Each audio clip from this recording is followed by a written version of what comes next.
जय मसीह की।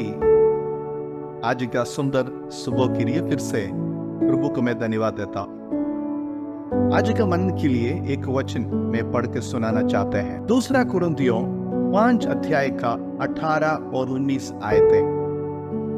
वहां तो इस प्रकार लिखा है, और सब बातें परमेश्वर की ओर से हैं, जिसने मसीह के द्वारा अपने साथ हमारा मेल मिलाप कर लिया और मेल मिलाप की सेवा हमें सौंप दी है। अर्थात परमेश्वर ने मसीह में होकर अपने साथ परमेश्वर का मेल मिलाप कर लिया और उनके अपराधों का दोष उन पर नहीं लगाया, और उसने मेल मिलाप का वचन हमें सौंप दिया है। आज पढ़ा वचन में परमेश्वर मनुष्य के साथ बनाया हुआ मेल मिलाप के विषय में हम देखते हैं। मेल मिलाप का मतलब क्या है? दो शत्रु पक्षों को मित्र बनाना।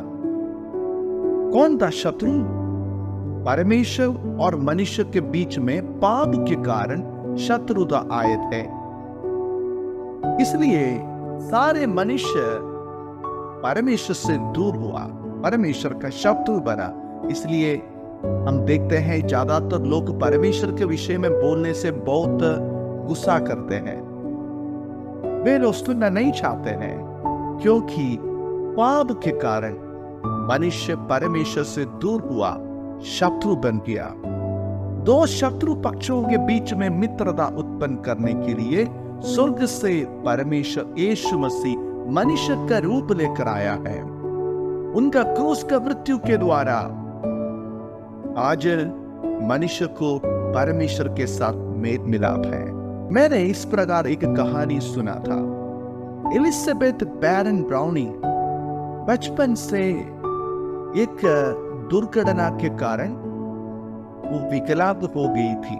बचपन से ही उनको माता पिता का प्यार नहीं मिलते थे।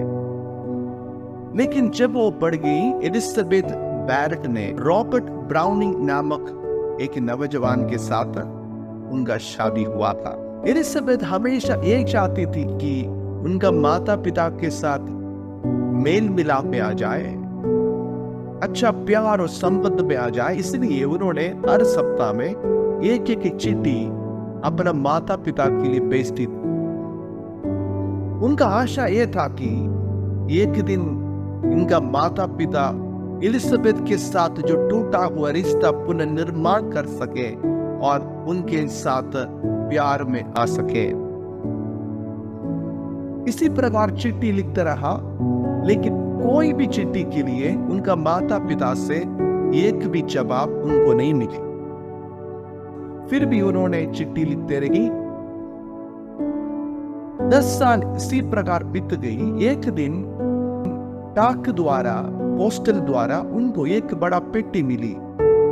उस पेटी जब उन्होंने खोली, तब उसमें देखा कि उन्होंने अपना माता पिता के लिए भेजा हुआ सारी चिट्ठियां उनको वापस आ गया है, लगभग 10 साल के बाद। जब उन्होंने देखा, उसमें से कोई भी चिट्ठी उनका माता पिता नहीं खोला है।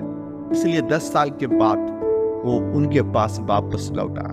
बाद में एलिजाबेथ ने अपना माता पिता के लिए लिखी हुई ये चिट्ठियां इंग्लिश साहित्य का श्रेष्ठ कृति के रूप में आ गया है और छापा गया था।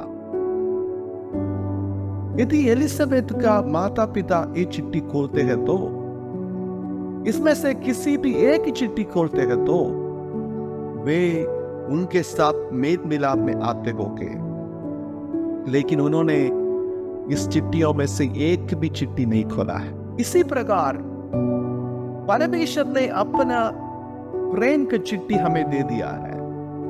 परमेश्वर हमें प्यार करते हैं, ये बात उन्होंने सारे सृष्टि के द्वारा हर दिन समझाते हैं। परमेश्वर हमें ये समझाते हैं कि वो हमें प्यार करते हैं, और साथ साथ परमेश्वर अपना प्यार की चिट्ठी हमारे लिए लिखा है, वो पवित्र शास्त्र बाइबल है।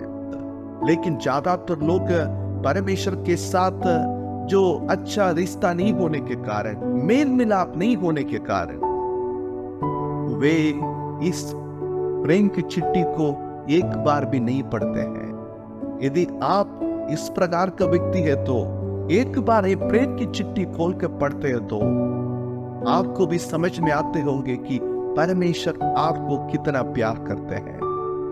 मेरे प्रियो, परमेश्वर के साथ जो दुश्मनी है उसको हटा के हम उसका प्रेम की पत्री, प्रेम की चिट्ठी पढ़ें ताकि हम उनके साथ मेल मिलाप में आ सके, उनका प्यार को समझ सके और उनके साथ मेल मिलाप में आ सके। आज एलिजाबेथ बैरेट के माता पिता के जैसे बहुत सारे लोग, उनके पास इतना चिट्ठियों को मिलने के बाद भी एक भी वो खोल नहीं पाए, क्योंकि उतना दुश्मनी, उतना क्रोध उनका बेटी के प्रति उनका मन में था। आज अपने आप को परखें, हमारा जीवन कैसे है। यदि परमेश्वर के साथ मेल मिलाप में नहीं जुड़ा है, आज है समय उनका प्रेम की चिट्ठी पढ़े, पवित्र शास्त्र बाइबल पढ़े, उनका प्यार को जाने, ताकि हम उसके साथ करीब रिश्ता बनाए, मेल मिलाप में रहे और अनंत काल तक उनके साथ वास करें। इसके लिए प्रभु हमें सहायता करें। इस वचन के द्वारा परमेश्वर हम सबको आशीष करे। धन्यवाद। जय मसीह की।